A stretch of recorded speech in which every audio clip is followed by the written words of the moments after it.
Hi everyone, my name is Chaitni. I am a mindset and nutrition coach. I help clients cope with stress, depression, or anxiety through healthy habit formation, positive lifestyle changes, and incorporating proper nutrition. I drop a wellness related video every week, so if that's something that interests you, please make sure to subscribe to my YouTube channel. I also send out self-care and self-love blogs. So if you're more of a reader, you can sign up for the blogs. The link for that is in the description. And lastly, you can follow me on Instagram at Imperfect Bodies by C Modi. So this week's video focuses on some rules to consider when it comes to weighing yourself on the scale. So a lot of times, it gets easy to start obsessing over the number that you see on the scale, or when you know you need to weigh yourself, it might lead to some anxiety, or whatever number you see might make you feel really bad about yourself or frustrated. And really, the number that you see, you want it to be accurate. So the rules or suggestions that I share really are going to focus on you being able to weigh yourself without this guilt, without this anxiety, and really being able to get the most accurate results that you can possibly get to meet your health goals. So rule number one is stop weighing yourself daily.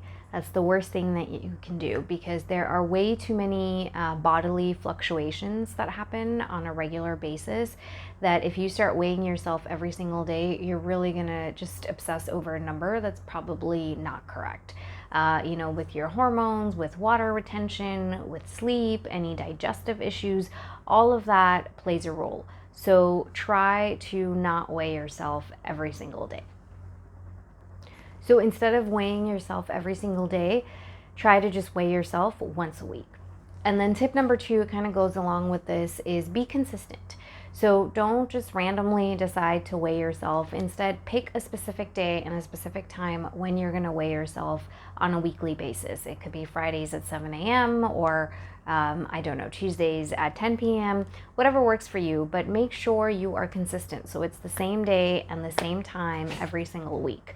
That's absolutely imperative, because like I said, there are just too many variations and too many fluctuations that could affect the number that you're seeing on the scale.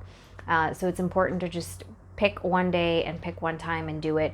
Now, just another reminder is, if you're going to weigh yourself in the morning, be consistent with that bit too. Whether you're weighing yourself before going to the bathroom or after, or if you're weighing yourself before having a glass of water or after. So those habits will also play a role in the number that you see on the scale. So be consistent with those habits as well. If one Friday 10 a.m. you're weighing yourself without drinking water, then make sure that's exactly what you do on upcoming Fridays at 10 a.m. Number three is weigh yourself first thing in the morning. If you can, really, that's the ideal time to do it. You wake up and the first thing you do is weigh yourself. Do it before you have a glass of water, or before you have your breakfast, any of that. Again, if you're going to the bathroom first thing and then weighing yourself, that's fine. Just be consistent with that. Also, the other suggestion is to weigh yourself without any clothes, because the kind of clothes you have on will also affect that number. If you wake up and you have a really bulky sweater or really bulky hoodie on because it's in the middle of the winter, that's going to affect your number versus not having that hoodie on the very next day. So shoes on, shoes off, all of that. So the best thing is just do it naked and get on that scale naked first thing in the morning. And then the next suggestion is, as you get on that scale and you have all of that, start tracking this number. Track the number that you're seeing. You need to record it. And I know sometimes the number you see is really disappointing, or sometimes the number you see is just, it gives you a lot of anxiety or concern, and that's okay. You're not recording this number to judge yourself or to beat yourself up. You're really recording this number to understand your progress and to figure out where you'd like to make some changes. So if you record that number week after week, it kind of shows you, okay, if you are developing certain healthy habits and you are maintaining them, are you seeing any results? Obviously, you need to be patient to see the results. But if you are, if you're not really into those healthy habits and you're considering making some lifestyle changes, then that number is a great reminder that you can put those habits into play and start to, start something new that can help you lower that number if that number is too high. So basically, tracking that number allows you to see your progress and to make changes as you see fit, because that's the whole point of getting on that scale, right? It's not just it's either confirmation that what you're doing makes sense, or it's a red flag that, hey, there's something that you need to do about this situation when it comes to your body weight. Rule number 5 is monitor your emotions and your reactions every time you get on and off the scale. The reason I say this is, if this whole process is making you obsessive, or it's leading to disordered eating, or just perpetuating that disordered eating, or it's causing you, negative emotions or any kind of anxiety, then frankly, I know this is going to sound harsh, but it's better to take that scale and throw it out the window, because it's not serving you any kind of purpose. It's just actually hindering any kind of progress that you might hope to achieve. So watch your emotions. How are you reacting to the number on the scale? How are you even reacting to the thought of getting on the scale? That's extremely important, because in these situations, what I described earlier, it's actually causing more harm than it's actually helping. And the whole point of using the scale is to use it as a tool to aid you in whatever your health goals are, whatever your fitness goals are. But the minute it starts to become a hurdle, you need to get rid of it. So that's why I said take it, throw it out the window, or throw it in the trash can, or donate it, just out of sight, out of mind, so that or take a break from it. If you think you have the willpower to do that, just shove it under, whatever carpet or whatever cabinet you have in the bathroom, and just take a break from it. You don't need to keep getting on the scale and perpetuating any kind of negative emotions. Rule number 6 is be patient. I know this is one of the hardest things to do when you are on a fitness journey or a health journey, but you have to be patient. This is your body we're talking about. It's not a machine. And it's so easy to pack on the pounds, but it's very difficult to shed them. So give yourself that time, give yourself, that kindness and that grace that you deserve. It's not going to happen overnight. Sometimes it can take 6 months. Sometimes it can take up to a year to really see some drastic changes. So keep at it. Don't give up. Set a timeline, a realistic timeline, obviously.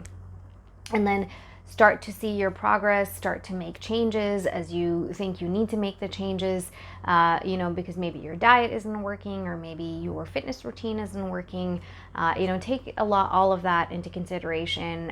Maybe you're not getting enough sleep, and that's causing an issue, and that's obstructing the weight loss. So whatever the cause is, just be patient with yourself. You owe yourself that much.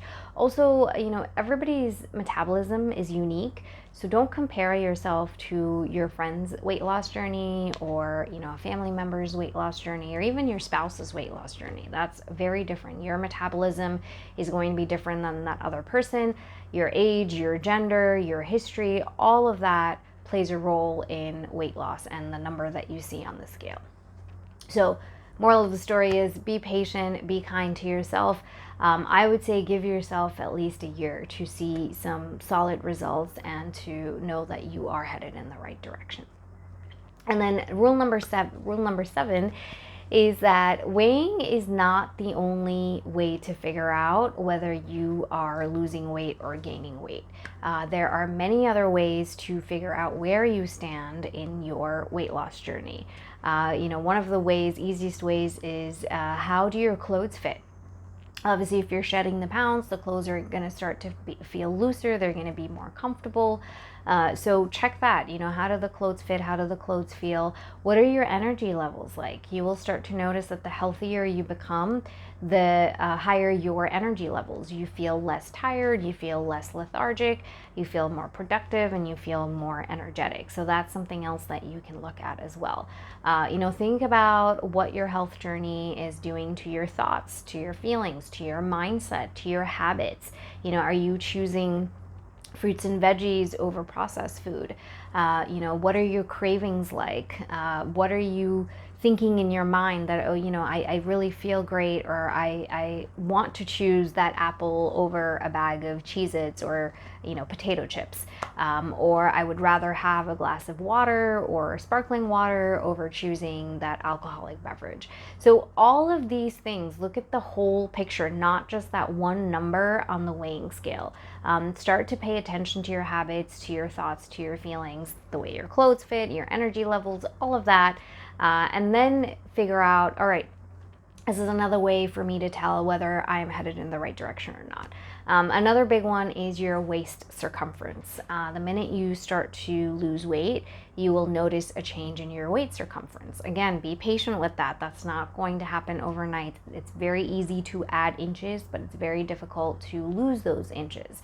So maybe you see, from day 1 to 6 months down the road, you've actually lost a few inches, and that's when all right, I'm headed in the right direction, I'm doing what really matters. So there are many other ways to figure out whether you are making progress or not.